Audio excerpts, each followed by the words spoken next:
Hello class, this videotape is for cell division mitosis. Mitosis, the mechanism of cell division is called mitosis.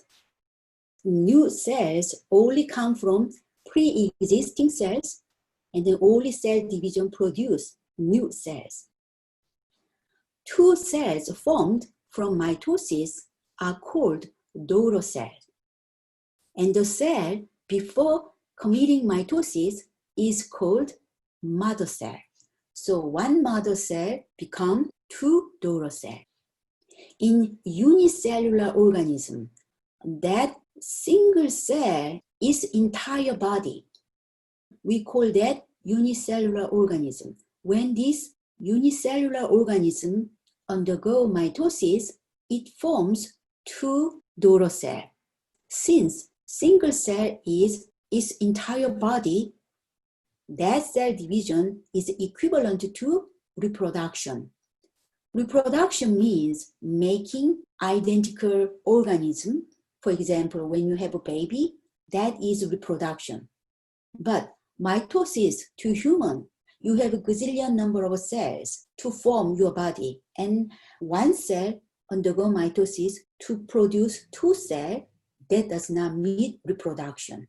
But in case of a single cellular organism, unicellular organism, the entire body is a single cell, and then when this single cell undergo mitosis, that means reproduction. Today, you will only think about mitosis. In terms of reproduction, there's another kind of cell division called meiosis. Meiosis will not be covered today. Cells always give rise to cells that are like themselves. The goal of mitosis, the cell division is required for growth, development, and repair. Think about yourself when you are young, you were small. Now you've grown up and you're bigger. So the number of cells are increased by way of mitosis. That means of growth. Then repair, when you get injury or when you have a scar from accident, maybe when a small part of a tissue you lost, those cells can be generated by repair. At the time also, mitosis takes place. One of the significance of mitosis lies in that mitosis generating two identical daughter cells. Otherwise, it is impossible to divide the gene evenly. In other words, the copies of chromosome are passed from mother cell to daughter cell so that daughter cell receive a copy of mother cell's genetic material.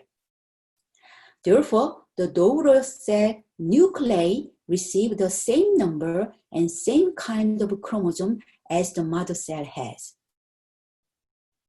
If some cell from your body has a different DNA integrity from some other cell of your body, this can cause a problem. You will study that at the end of this lecture. And where in your body does mitosis take place? Non-reproductive cell or somatic cell. Non-reproductive cells. So there's other types of cell called reproductive cell. As I said, reproduction is different. Reproductive cell, they undergo different types of cell division, which is called meiosis.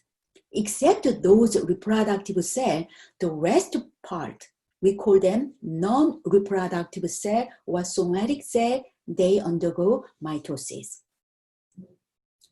Some category of cells keep dividing.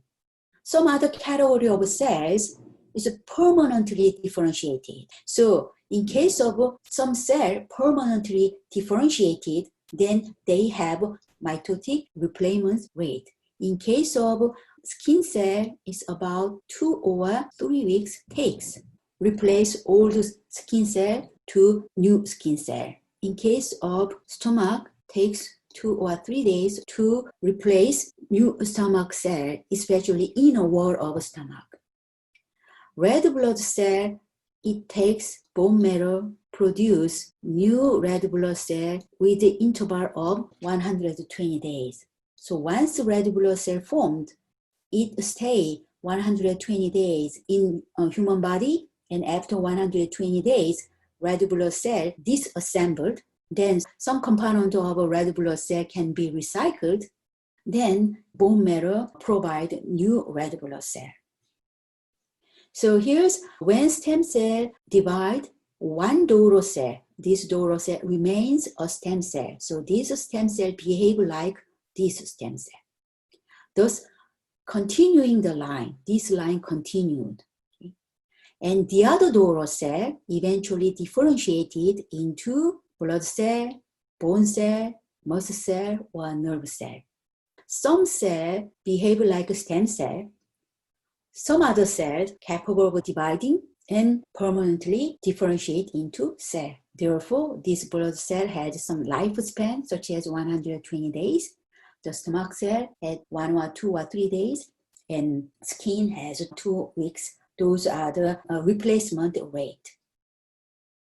When we study cell division mitosis, we really need to pay attention to chromosome and DNA, chromosome behavior. And then chromosome is composed of DNA. DNA is contained in a number of linear chromosomes. So we need to study the structure of chromosome first. DNA strands are coiled and twisted, so it can fit into a very smaller space, such as inside the nucleus. Chromosomes are composed of chromatin, and chromatin is composed of 40% of DNA and 60% of protein. So let's think about the size of a level. The chromosome is big, but the smaller level is chromatin. So chromatin make up of chromosome. But this chromatin is composed of 40% of DNA plus 60% of protein. So we think that chromosome is entirely composed of DNA, but that's not true. There's some protein, and DNA formed complex with the protein. The name of this protein is histone protein. And DNA strand wrap outside the histone protein. We call that nucleosome. Nucleosome look like bees on a string. Let's look at figure.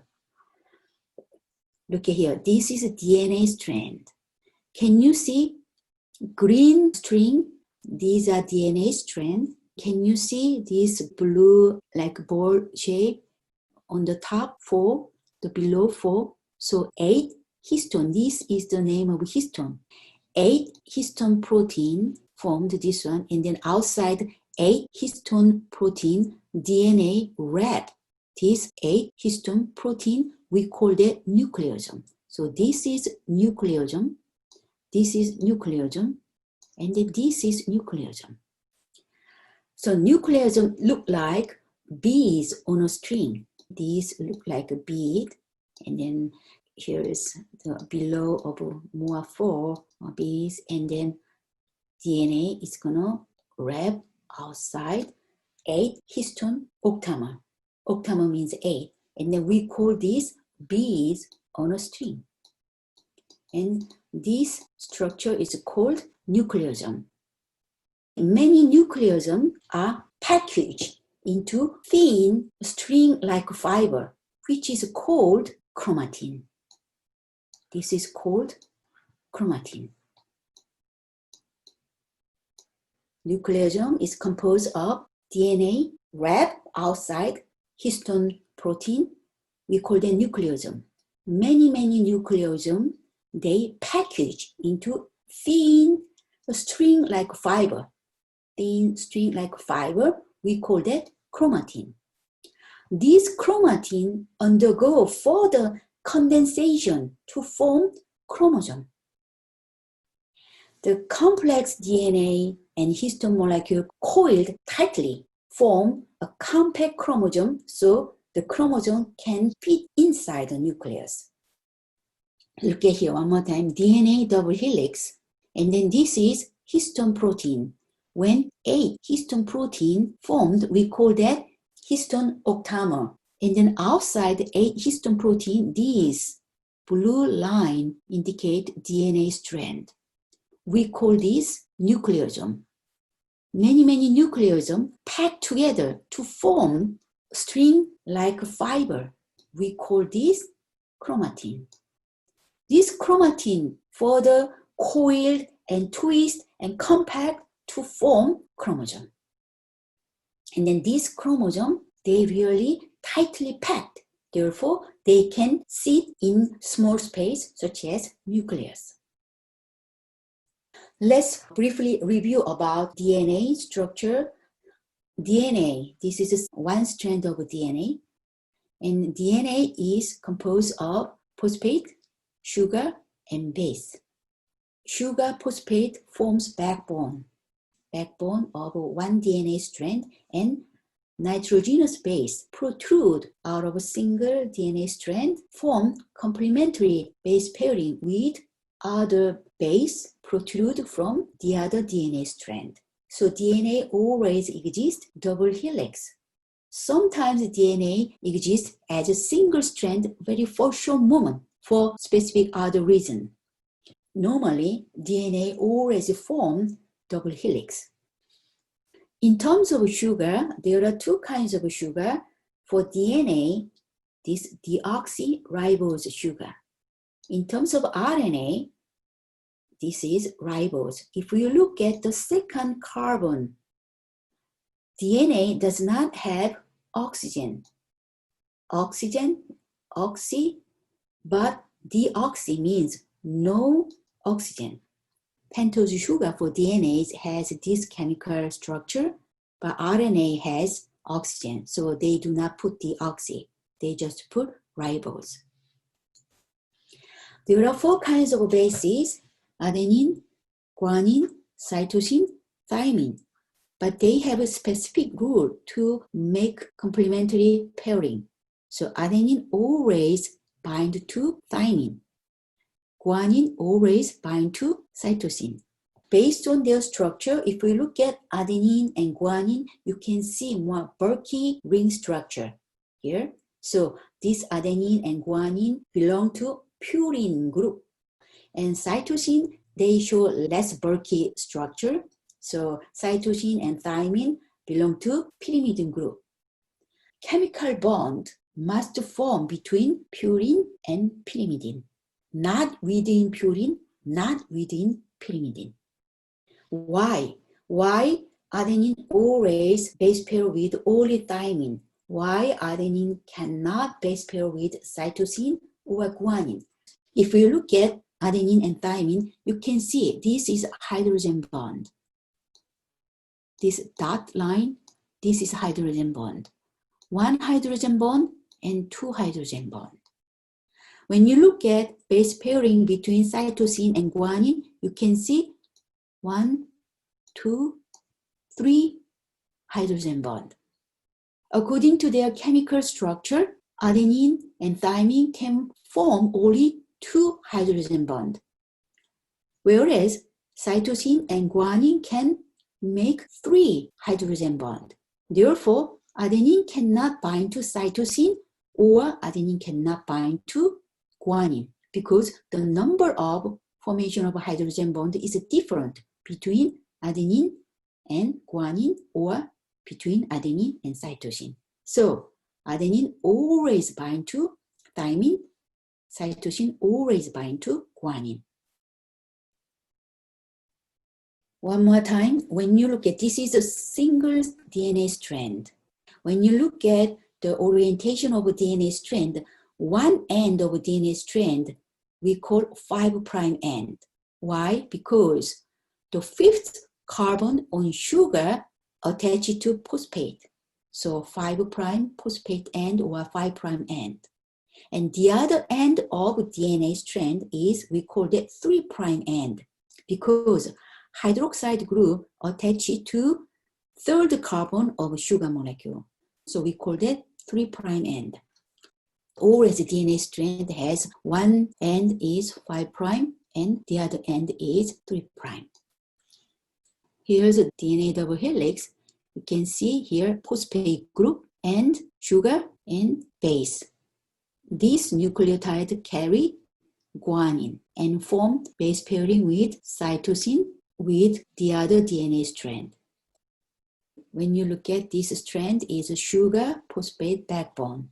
1 out of 4 base is protrude and then they form complementary base pairing.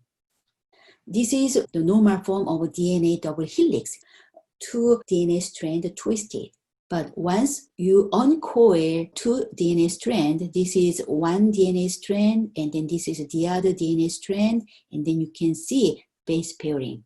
So if I provide base sequence of 1 DNA strand, you can pull out base sequence of the other DNA strand. If I only give C, and then you will figure out what will be base of the other DNA strand. So with the information of base sequence of 1 DNA strand allow you to pull out the base sequence of the other DNA strand. Homologous chromosome. When you look at chromosome inside the cell, you will find that 2 of each type of chromosome are identical. This is called homologous chromosome or homolog. According to a pair of homologous chromosome, the living organism carry different number of chromosomes. In case of Homo sapiens, this is human, how many chromosomes do you have? Please know about this. This is a little bit fundamental information. We have 46 chromosomes. What do you mean 46 chromosomes of human? That means human has many cells, and inside the cell, inside the nucleus, there are 46 chromosomes exist. In case of a potato, they have 48 chromosomes in individual cell. Also, tiger has 38 chromosomes in individual cell of a tiger. So each species has their own unique chromosome number. But when you look at the chromosome number, they all show even number. Even number can, a scientific denotation can be 2n. When n equal 23, then 2n you can write down, you just plug in 23 to n. So 2 double 23 equal 46. This is the chromosome number human cell has. If n equal 24, then 2n equal 2 multiply 24 equal 48. This is chromosome number of a potato. If n equal 19, 2n equal 38. So this is the chromosome number of tiger. So by using these 2n, the scientific notification, we can convert a variety of chromosome number through many different kinds of species. So 2n is called diploid. This 2n is a scientific notification and represent diploid. Why chromosome number always turn out to be even number? Because of homologous chromosome. When you look at chromosome inside the cell, you will see 2 of each type of chromosome present. We call them homologous chromosome. Because of homologous chromosome, the chromosome number of any species turn out to be even number. Human has 46 chromosomes. These 46 chromosomes also can be paired as homologous by comparing size, shape, location of a centromere. This arrangement of a chromosome is called karyotype. This is karyotype of 46 human chromosome. Okay. So both are homologous chromosome. This homologous chromosome. This homologous chromosome. Two chromosomes identical. And then scientists put them side by side and then put the number. Number one has two homologous chromosomes. Two chromosomes, they are identical each other. Number two, there are two chromosomes, they are identical each other. So this is another set of homologous chromosomes. In this way, you can see 22 pairs of homologous chromosomes. The rest two are sex chromosomes. In case of a female, even XX, this sex chromosome also show homologous chromosome, but in case of male, they have XY. So in case of male, they have 22 pairs of homologous chromosome. So this is inside the cell. Do not look at square yet, just to look at this, the right side. When you look at blue color chromosome, can you see the other member of a homologous chromosome? Here. So scientists put side by side this way and then give a numbering. And this is a pair of homologous chromosome. You can do the rest of chromosome to make a pair of homologous chromosome. How you can make a pair? For example, look at here, this one and this chromosome. First, you have to see entire length of chromosome, whether entire length is similar.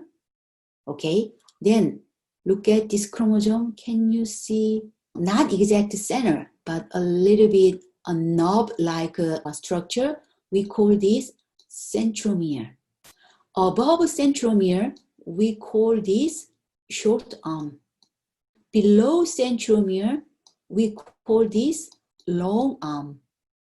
And each chromosome has different lengths of short arm and long arm. And then look at the ratio between a short arm to long arm. And then if that ratio is same, then they are homologous chromosome. So look at this short arm and long arm. Oh, both are pair of a homologous chromosome. Then they put like here. So this is another set of homologous chromosome. So you can see this and this homologous chromosome. Therefore, in this way, human chromosome 46 chromosome is already analyzed which chromosome is a pair of a homologous chromosome. We call this karyotype. When you look at this set of a homologous chromosome, these two chromosomes are identical.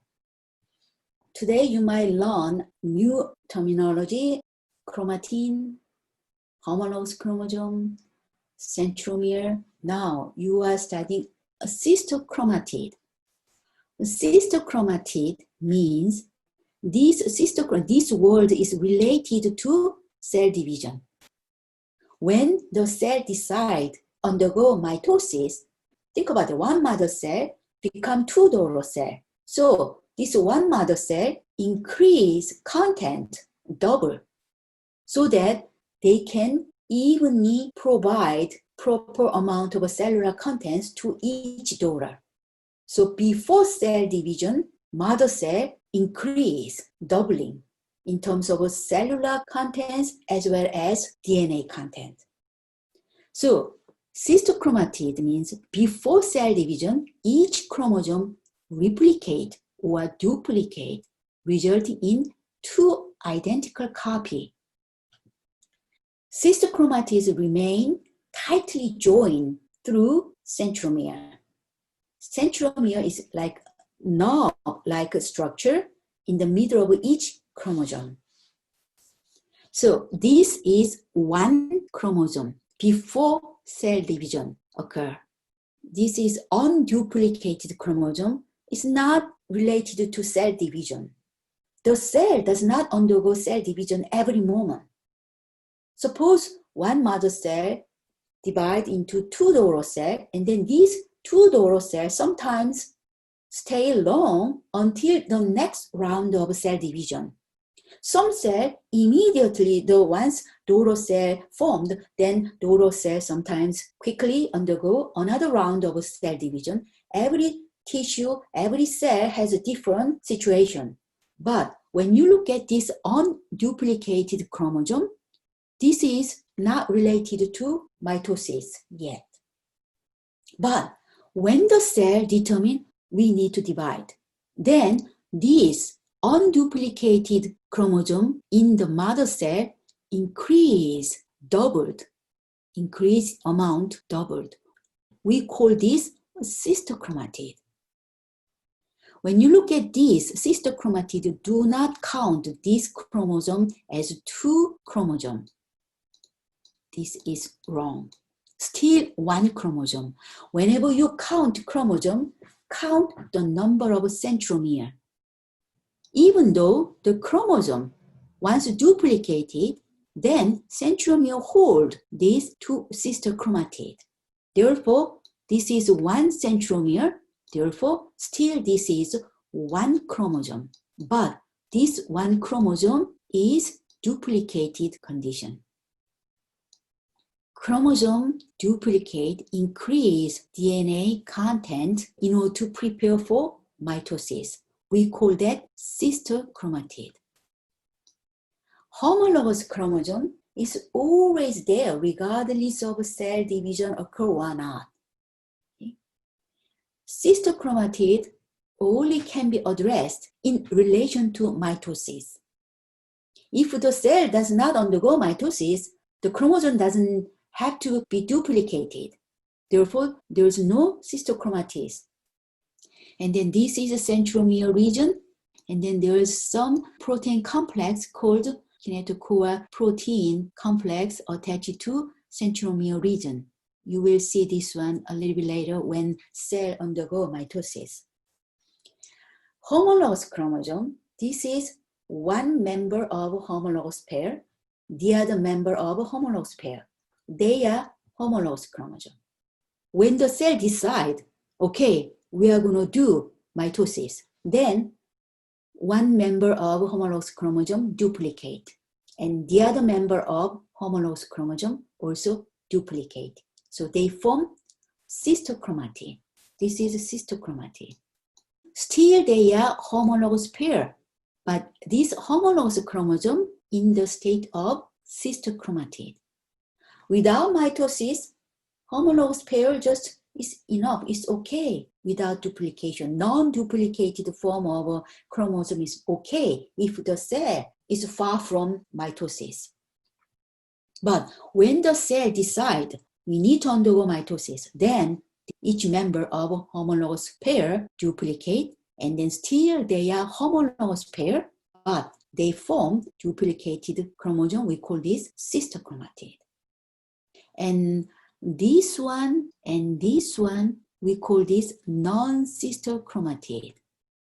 And inside the same chromosome, we call this sister chromatid. So this and each other, they are sister chromatid. But this chromatid, and then even though they are homologous pair, this one is called non-sister chromatid. Again, this is homologous pair. Here's a centromere.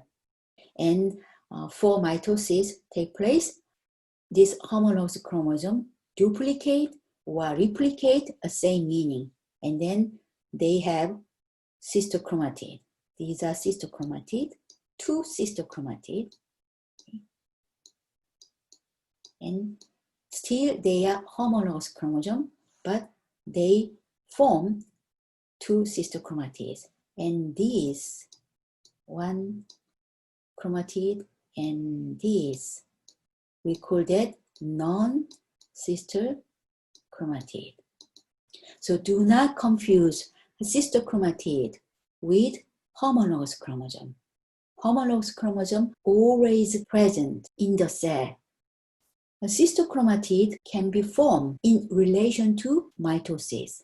Once mitosis is over, sister chromatid does not exist. Cell cycle, the division process itself, constitutes a complex cell cycle. The cell cycle consists of inner phase and mitotic phase.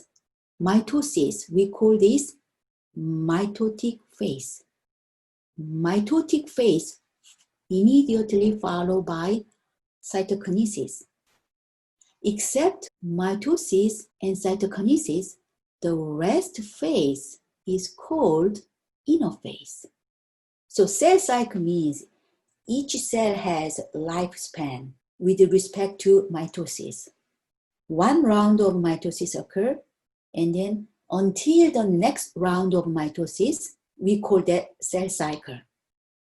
And cell cycle consists of inner phase and mitosis phase.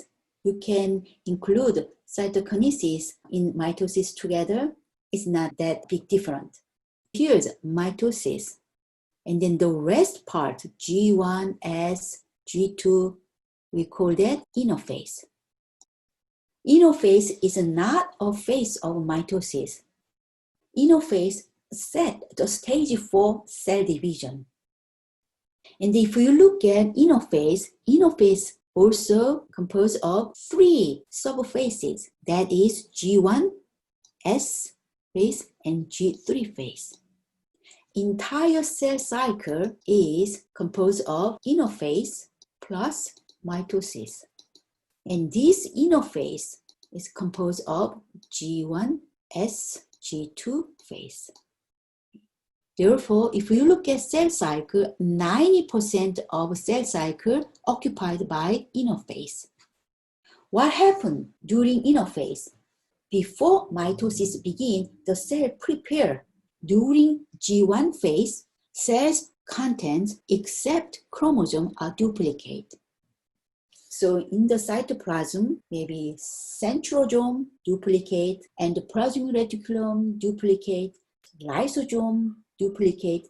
Those subcellular organelles need to be duplicated. S phase, what happened? S means synthesis.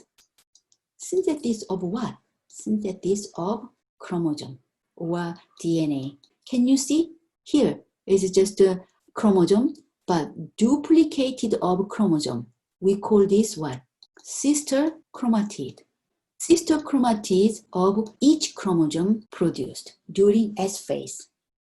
Now, G2 phase, cell is very prudent. The cell double check the duplicated chromosome for mistake and making any needed repair. In the course of duplication of DNA, sometimes error can occur. We can call that mutation. So DNA mutation can occur, then that kinds of mistake can be fixed, can be repaired. If those mistakes is minor and then can be easily repaired, and then G2 phase proceed cell cycle to mitosis phase. Okay, so G1, S, G2 phase are required for preparing for mitosis. G1 phase, cellular contents doubled. S phase, chromosome doubled to form sister chromatid. G2 phase, just to check in the process of DNA duplication, which occur during S phase. Is there any error occur? Is there any DNA mutation take place? Then G2 phase is going to fix those mistakes and make the cell enter mitosis phase safely. So cell cycle is composed of inner phase plus mitosis. Inner phase occupy about 90% of a cell cycle. And then you can read this, I just told you just before G1 phase, S phase, synthesis of what? DNA. G2 phase, just to checking one more time, before cell division occur, the cell monitor chromosome condensation, the synthesis of a microtubule, those things can be monitored before mitosis begins. So one more time, this is unduplicated chromosome. When cell does not undergo mitosis, chromosome has this configuration.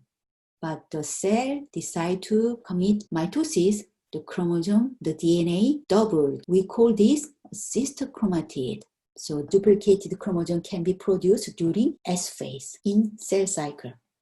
And then you have to know the terminology of a centromere. At the center of a chromosome, there is a structure, we call that centromere. And then this centromere hold the duplicated sister chromatid tightly together. Even though this look like two chromosomes, you need to count the number of centromere. Therefore, this is one chromosome. Now again, here's centromere region. Outside the centromere, there's a protein complex called kinetochore attached to a centromere. On this kinetochore, later some kinds of a fiber, spindle microtubule attached to kinetochore at centromere.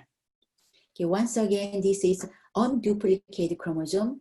When cell does not do anything for mitosis, the chromosome shows this unduplicated chromosome. But when cell decide mitosis, this chromosome doubled. But still this is one chromosome. Still one chromosome. They said one chromosome. And then the center part we call centromere. Just in case, do you remember there's some protein complex attached to centromere that is named kinetochore. Then when you see this different portion of color, this indicates gene. So one more time, here's entire cell cycle, and this is M phase, mitosis phase. Cell division occur. The rest part is called what? Interphase. Interphase also categorize G1 as G2 phase. During G1 phase, the cellular content increase. S phase, DNA synthesized to form sister chromatid. G2 phase, they check cell stability, and then they check about the preparation condition for cell division. And then mitosis also can subdivide into prophase, metaphase, anaphase, and telophase. We need to think about how chromosome behavior differently from prophase, metaphase, anaphase, and telophase during mitosis phase. Which of the following does not describe a sister chromatid? Sister chromatids have separate centromere. I said centromere hold two sister chromatids tightly. Still, we count that as one chromosome, one duplicated chromosome. Sister chromatid cannot have separate centromere. So A is wrong. Sister chromatids consist of double-stranded DNA helix. Correct. Each sister chromatid holds double-stranded DNA helix. Sister chromatids are part of a duplicated chromosome. Correct. And sister chromatids become independent chromosome after they separate. That's true also. This is sister chromatid. And then after cell division, these two sister chromatids actually cleave. One sister chromatid move to this direction, the other sister chromatid move to the other direction, and this is going to be one daughter cell later, and then this is going to be another daughter cell later. Let's look at mitosis phase. With C phase means cytokinesis. So M phase means mitosis phase. And mitosis phase also subcategorize prophase, metaphase, anaphase, and telophase. And after telophase, immediately cytokinesis phase follow.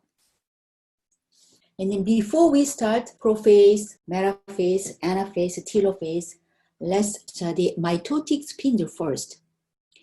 Do you remember centrosome? The centrosome can be found only in animal cell.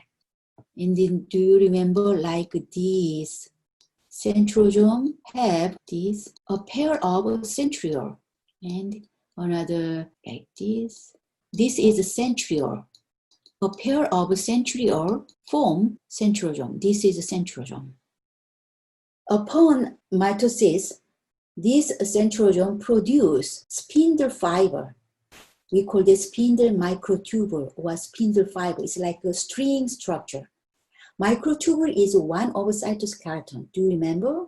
A microfilament, microtubule, intermediate filament, those three pertaining to cytoskeleton. And this microtubule produce fiber or string structure. We call that spindle fiber or spindle microtubule. This spindle microtubule only appear during mitosis. And the origin of formation of microtubule is from centrosome.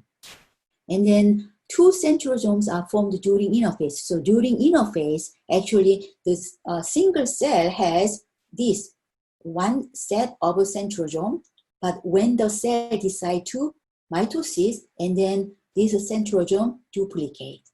So two centrosomes are formed during interphase. Before mitosis begins, we call them interphase.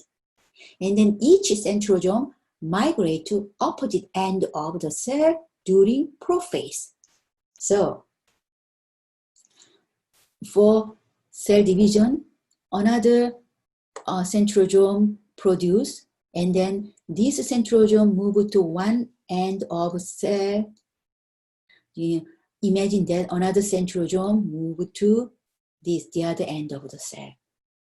For each centrosome, microtubule extend out, and the spindle microtubule can be formed from this centrosome, microtubule, and aster. So during prophase, prophase is the phase within mitosis phase. Mitotic spindle or spindle microtubule formed during prophase here. So prophase is already mitosis begin. And kinetochore appear again, protein complex associated with centromere. Don't confuse of centromere and centrosome and centriole. The biologist put the word, this is a cell, and one end of a cell is pole. This like Earth, so maybe this is North Pole, and then the other end of a cell, South Pole, and then the center part is equatorial plane or equator. So the centrosome replicated during interphase. So before mitosis phase occur, centrosome duplicate, forming two centrosomes. Then one centrosome migrate to this opposite end of the cell during prophase, and the other centrosome migrate to the other end of cell during prophase. And from centrosome, there's a very short microtubule extend. We call this aster, look like a star. This aster is kind of a radial array of a short microtubule. This aster extends from centrosome. We call that spindle microtubule, extend out of centrosome. During prophase, this spindle microtubule attach to kinetochore of centromere. So here is centromere region. This is centromere. Outside the centromere, you can see some protein complex associated. We call this protein complex as kinetochore. This is a centrosome, is this centrosome. Chromosomes overlap, so it's not clear to find the centromere. But this microtubule extend from centrosome and attach to kinetochore. Chromosome align at equatorial plane. This is the most phenomena occur during prophase. So one more time, this area is centromere. This part is centromere.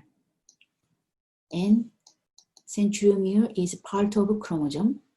Now, there is some protein complex called kinetochore. Spindle microtubule extended from centrosome, attached to kinetochore, and then pull one sister chromatid toward their pole. These prophase, metaphase, anaphase, telophase, they are part of mitosis phase. And before mitosis is what? Interphase. Interphase has G1S and G2 phase. So just at the end of G2 interphase, the prophase of mitosis occur.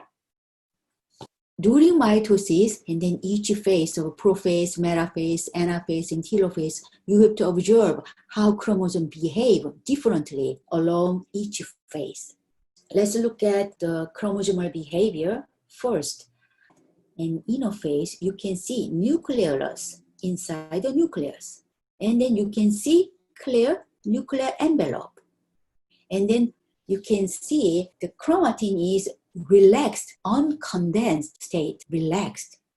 So it's a little bit disentangled, and then relaxed, uncoiled DNA structure. Once mitosis begin, once prophase begin, then chromosome start to condense. You see chromosome become shortened, and then you can see spindle microtubule begin to form from centrosome. Before mitosis begin, you see only centrosome duplicate. Now, once mitosis begin, this centrosome move to each pore, and also spindle microtubule start to produce.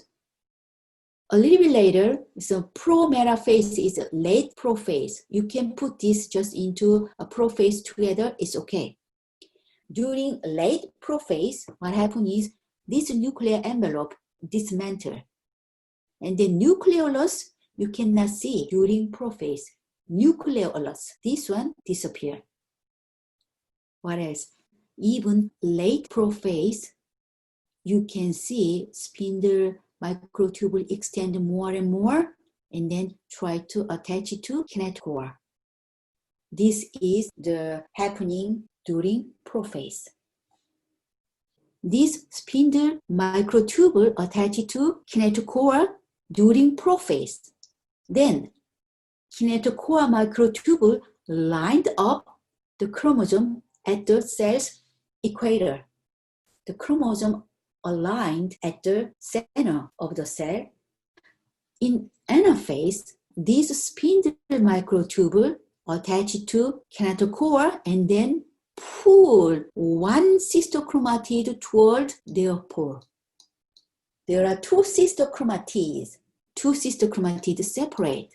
One sister chromatid drag toward one pore, and the other sister chromatid drag toward the other pore by spindle microtubule. That is anaphase. Telophase. These set of sister chromatids all move towards close to each end of the cell, and one set of chromosome reaches each pore and begins to decondense. Nuclear envelope restarts to form, and nucleolus reappear. And spindle microtubule disappear, and there's some microfilament, another type of cytoskeleton, microfilament form ring here around the equator. So telophase is look like still one cell, but this cell has two nuclei. That is the state of telophase. Now, cytokinesis means these cytoplasm completely separate to form two independent daughter cells. So cytokinesis immediately occur right after telophase. So here's still one cell, and then there's two nuclei, and then at the center, there's microfilament formed ring. There's some ring. This ring is called contractile ring of a microfilament. This microfilament constrict toward the center more and more. So just pulling this ring inward so that the cytoplasm eventually cleaved. So now you see daughter cell. This is the cytokinesis of animal cell. The plant cell undergoes cytokinesis a little bit differently. So if we look at this plant cell, there are some vesicles aligned at the center first. And then these vesicles formed and fused together that vesicle formation move from center to outward. Cell plate forms, and then this cell plate become new cell wall. M phase means mitosis phase. Mitosis phase is composed of prophase, or prometaphase is late prophase, and metaphase, anaphase, telophase. You have to know the specific characteristic of each phase. Prophase, mitosis begin, and then what is important phenomena is nucleolus disappear, and two pairs of centrioles move toward opposite core of the cell. Spindle microtubule extend from centrosome, and also nuclear envelope dismantled, break down. One sister chromatid of each pair attached by spindle microtubule. That is the phenomena of prophase. What about metaphase? It's alignment of chromosome. The chromosome align in the center of the cell, equatorial plane, and that is metaphase. And the metaphase is the phase. We can see the rod structure of chromosome clearly. The chromosome structure shape highly condensed, and then it shows clear image on the microscope. That is metaphase.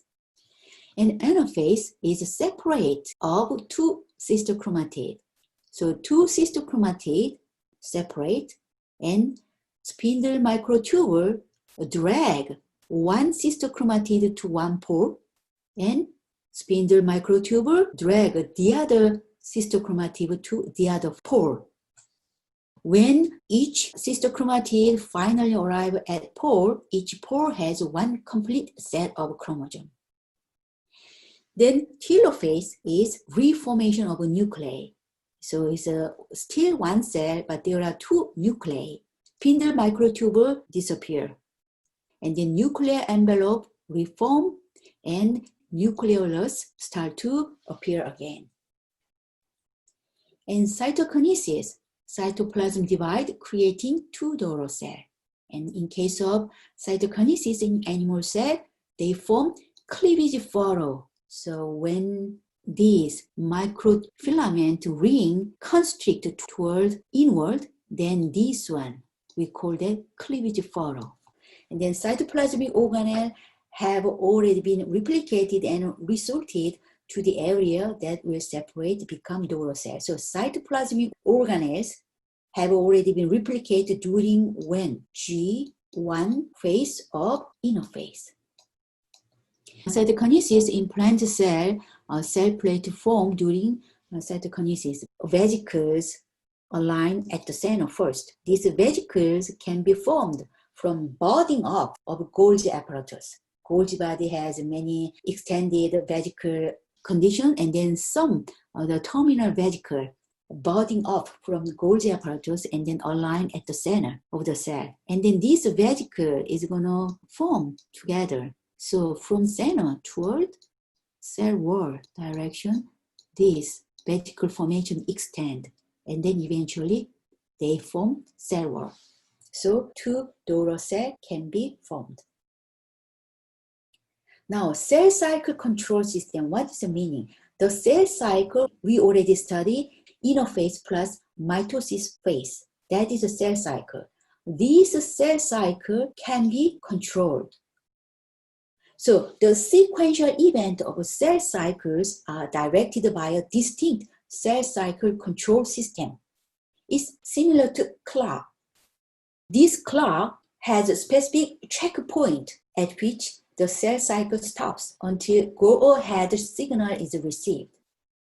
So cell cycle control means there's some system going on in the cell to check each phase of a cell cycle. This cell cycle control system is regulated by internal and external control. So how this cell cycle can be controlled? There are three principal checkpoints. G1 checkpoint during G1 phase, G2 checkpoint during G2 phase, M checkpoint during mitosis phase. This is a mechanical analogy for the cell cycle control system. You can see this is inner phase, and the yellow sector represent mitosis phase. G1 phase, the cellular contents duplicate. S phase, DNA replicate. G2 phase, just check the condition of replicated DNA. But that is inner phase. But at the same time, there is some control system. There are 3 checkpoints. G1 checkpoint during G1 phase. G2 checkpoint during G2 phase. M checkpoint during M phase. What's going on these 3 checkpoints? From G1 checkpoint, there is some monitor. The G1 checkpoint ensures that the cell's DNA is okay for replication. If some cell can be damaged on DNA, and then depending on the degree of damage, some cell might be the G1 checkpoint say, okay, that degree of damage is okay. Why don't you go ahead to S phase? But if the DNA damage is too severe, then G1 checkpoint, wait a minute. Let's find how we can repair this damage. And then if G1 checkpoint cannot find repairment, then G1 checkpoint, wait a minute. Do not proceed to S phase. You'd better exit G1 phase and go to G0 phase, such as resting phase. Resting phase, in resting phase, the cell does not do anything. Just to stay, and then hopefully during that time, maybe fortunately, the cell can be repaired. But at least at G0 resting stage, is not part of cell cycle. It's an exit cell cycle.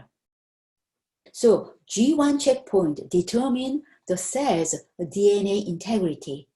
If DNA has not been highly damaged, then if DNA condition is healthy, then proceed, go ahead to S phase.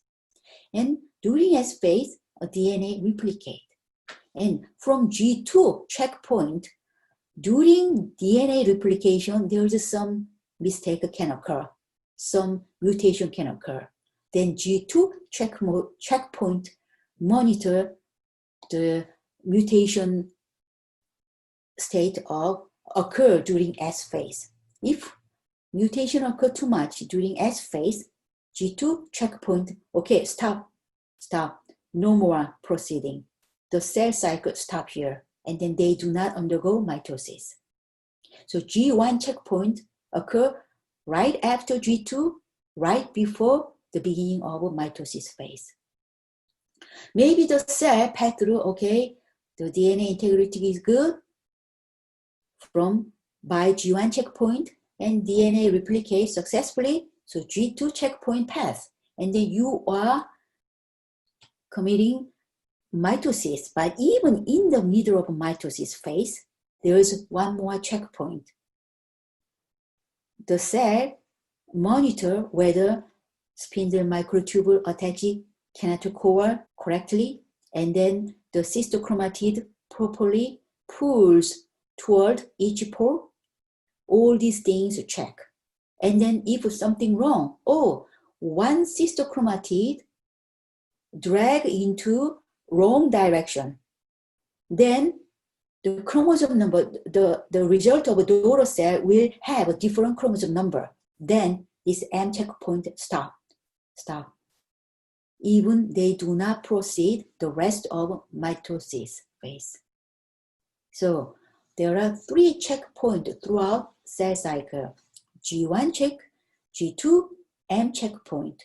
You have to know what is a specific check occur through this G3, G2, M checkpoint. Okay, so you read through again. I already explained with the figure, so you can read that. And then I said if the cell too much damages, then G1 checkpoint send the cell to G0 phase. This is a resting phase. So like this. If the cell pass through G1 checkpoint, then they can enter S phase. But if cell is too much damaged, if the cell cannot pass through G1 checkpoint, and then the cell should exit cell cycle and stay in G0 resting phase. G2 checkpoint, what happened? The DNA replication asset. The second checkpoint is a G2 checkpoint, and then also they monitor whether DNA mutated a lot during S phase. And then M phase, M checkpoint, also they check this is the last checkpoint, and they usually occur in metaphase from mitosis phase and trigger, if something wrong, then they exit the mitosis phase and then they go back to G1 without a continuing mitosis phase. So this is the summary table. So you will see this is phase and mitosis constitute cell cycle. And phase detail divide into G1 phase, S phase, and G2 phase. And then M phase, mitosis, is gonna divide into prophase, metaphase, anaphase, and telophase. But this table emphasizes about cell cycle phase and checkpoint. During G1 phase, there is G1 checkpoint. What's going on? What does G1 checkpoint do? They check overall DNA integrity in the cell. Depending on the stability of DNA, the G1 checkpoint just give a signal, go ahead. So the cell cycle move to S phase. If the cell damage too much, the G1 checkpoint send the cell to G0, so quiet, the resting phase. Once a cell pass through G1 checkpoint, they undergo DNA replication, and during G2 phase, the second checkpoint called G2 phase, G2 checkpoint, they monitor whether DNA mutation occur during S phase or not. And then if the mutation level is not significant, and then G2 checkpoint has allowed the cell enter mitosis. Even during mitosis, there is the last checkpoint, especially metaphase checkpoint, whether chromosome behave properly. If something wrong, then even this metaphase checkpoint stop mitosis. Cell death means in tissue culture, and then cell line divide about 50 times. So it's petri dish. We put some cell, and then we can culture the cell culture. And then we provide food, nutrients. The cell has plenty of food, so this cell undergo mitosis. And then scientists are curious about how long these cells continue to do mitosis and how long these cells live as long as we provide food. And then they found that some cell line, they undergo mitosis 50 times. And then maybe it takes 1 month per mitosis. So 1 month means interval between next round of mitosis. So if this cell can divide 50 times, then that means this cell can live 15 months. Then scientists keep watching, keep observing, and then what happened after these cells undergo 50 times of mitosis, then these cells die, even though food continue to provide. So scientists curious about why they die. Who or what control some clock, these kinds of a lifespan, a cell lifespan. This clock that keeps time by counting cell division. In other words, why they cannot continue more than 50 times? And if they have to die, if 50 times of cell division is the limit, then who control, who make this cell die? What kind of a program is there? Now, so they modify this cell culture a little bit. Okay, they do cell culture, and when this cell undergo mitosis 25 times, then they freeze this cell line. Freeze the cell under minus 100 Celsius for 1 year. 1 year. And then when cell is frozen, the cell is not die. When you thaw the cell carefully, the cell can be revived. So 1 year later, then they thaw this frozen cell and start to culture again. And then find that this cell start to over 50 times of cell division. And then the scientists found that once these cells thawed, then they undergo the rest 55 times of cell division, and then they eventually die. So already some programmed, the cell has already programmed to undergo certain number of mitosis, then die. Even though we provide plenty of food, this normal cell undergo certain number of mitosis and then they die. But cancer cell, they never ever die.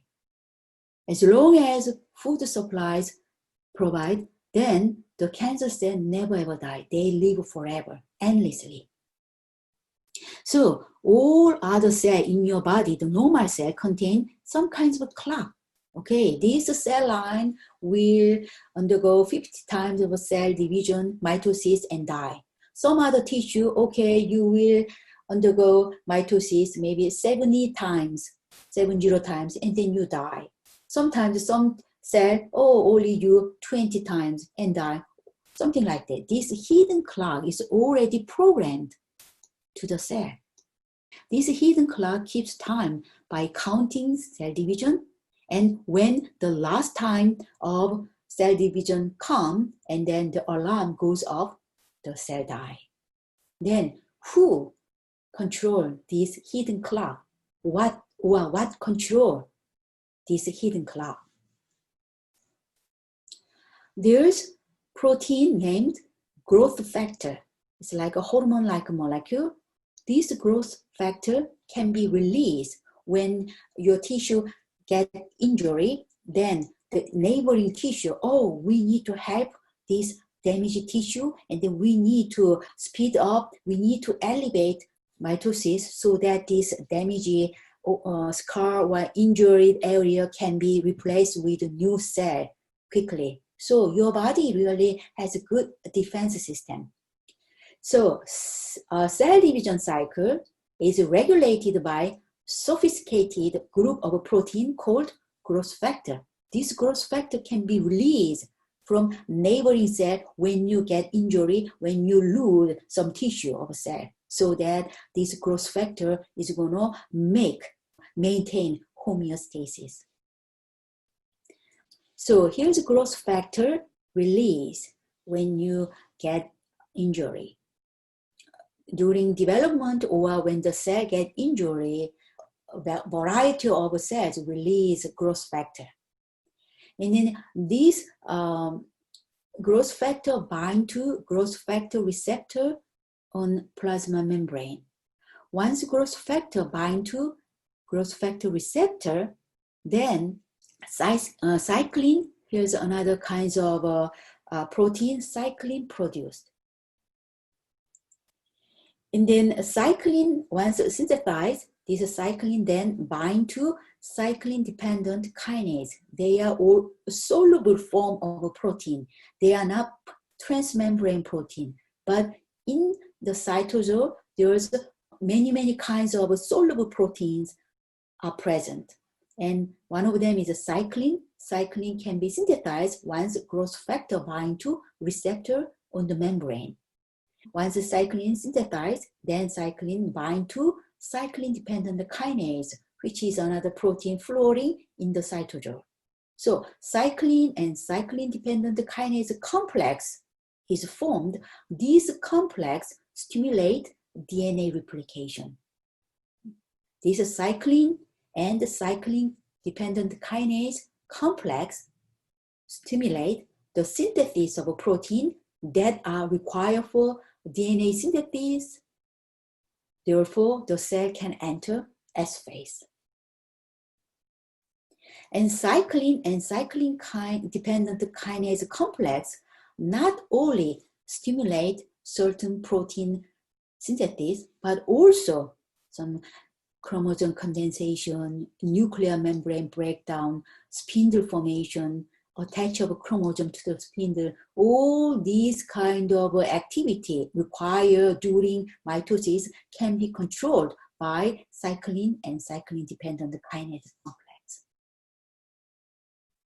This is the way how the cell can be controlled. So you can read this. This is kind of a review content. One of the important cell cycle regulator is P53.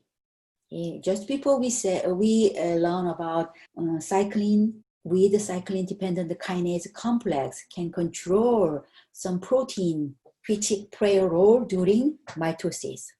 But there's another protein named P53. This is a major player on G1 checkpoint. What does P53 do?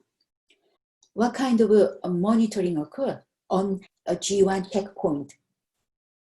Cell screen the stability of DNA before DNA synthesis takes place. If DNA is not mutated a lot, if DNA state is healthy, then P53 pass the cell, go into S phase.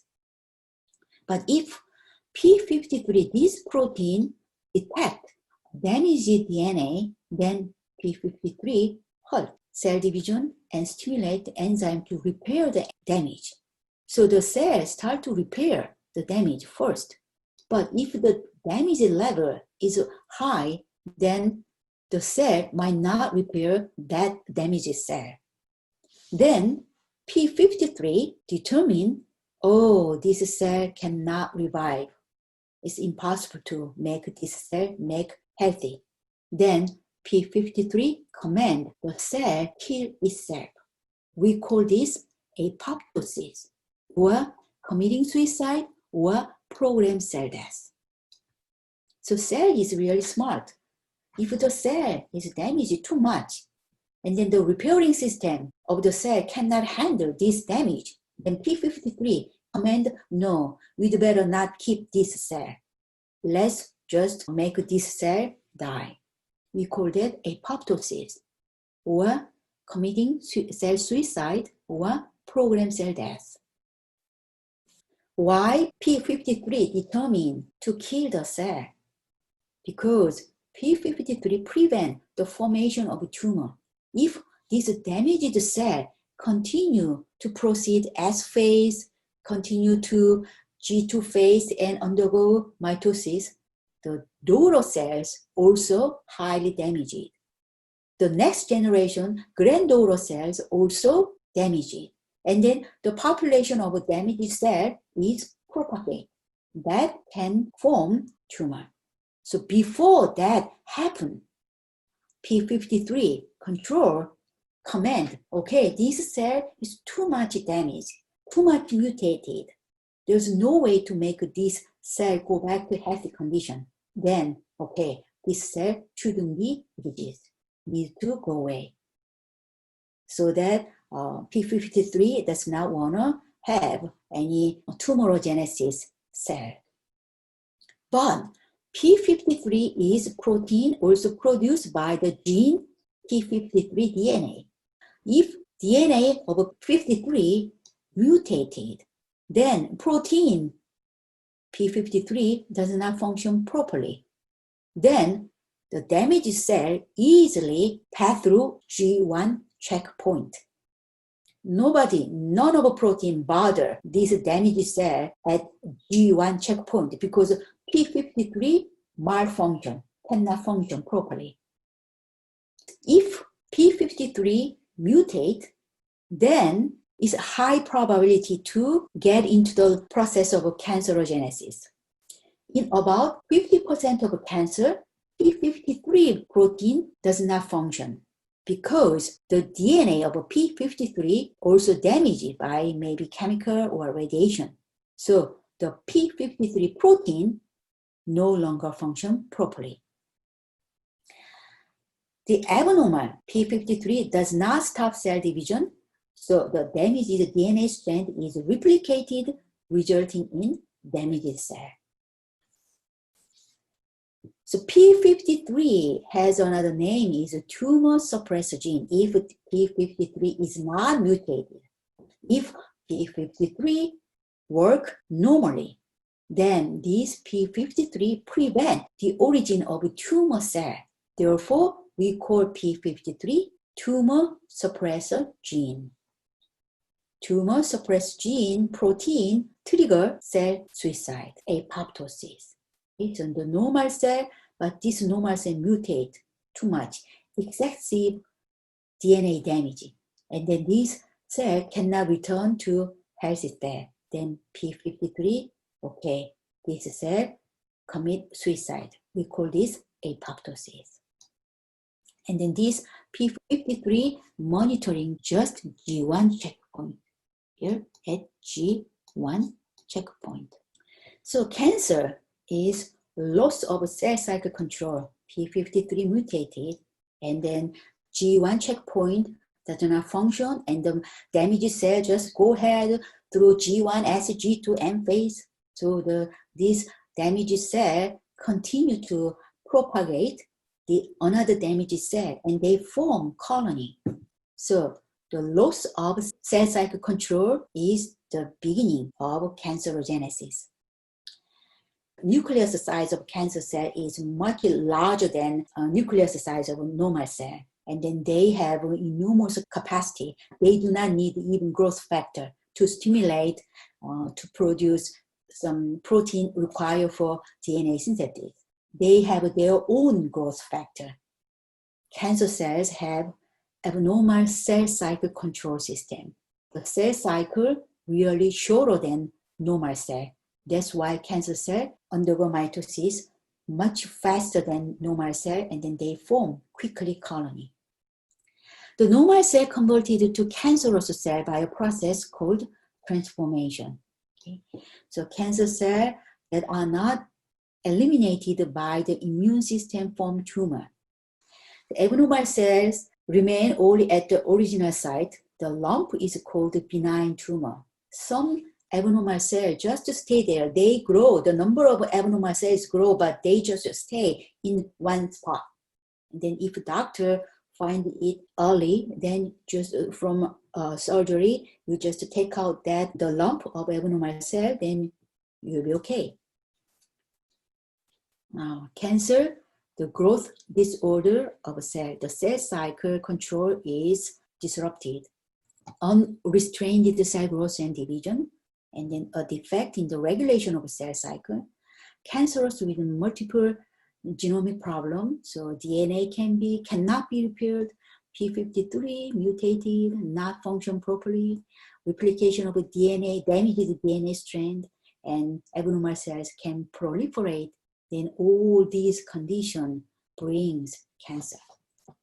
You might hear about this tumor, benign tumor, malignant tumor, and metastasis. And tumor is a cluster of cells, and then constantly expand in size because they have no regulation from cell cycle. So it occurs when the cell begins to grow in an uncontrolled way. So they live forever as long as they can obtain nutrients. Benign tumor, as I said before, is just the tumor cell surrounded by normal tissue. So we call that encapsulated. cluster of tumor cell just stay together, and then outside the tumor cell is normal tissue. So remove those tumor, then this benign tumor not spread to other part of the body, so no problem. But some malignant tumor can invade to other tissue. It's not encapsulated, invasive. So maybe the tumor started from muscle, but this tumor is going to move through circulatory system, maybe through blood, and then maybe this tumor can propagate in other region, in other place from primary site of origin. This is a malignant tumor. Even malignant tumor can be found early, then it can be removed, but still there's some risk still left over. If a malignant tumor has not been treated, then this malignant tumor progress into metastasis. This tumor can grow even far distant site from the primary site of origin of tumor. And then this metastasis occur, then even doctor cannot, even though some cluster of a tumor removed, still single tumor cell, we cannot get rid of it even at the cellular level because a single cell is very small. So after surgery, maybe the patient might feel a little bit better, but in the meantime, this tumor cell divide, undergo mitosis, and then another tumor grow, and then once tumor achieve the property of invasiveness, then that tumor learn and have memory, so they know how to invade other tissue. Therefore, it's metastasis can come back again. So cancer progression does not occur as single step.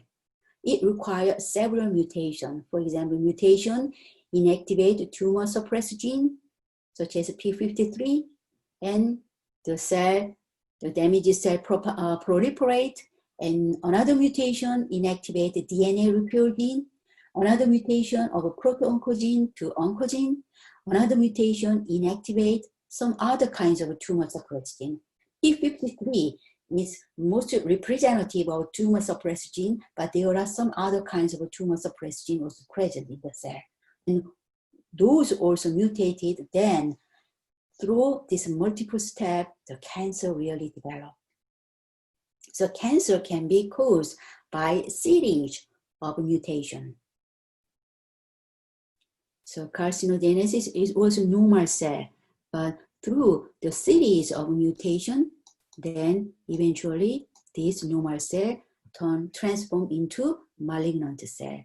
And then tumor cell grow faster than normal cell. So usually they occupy larger region in human body than normal cell.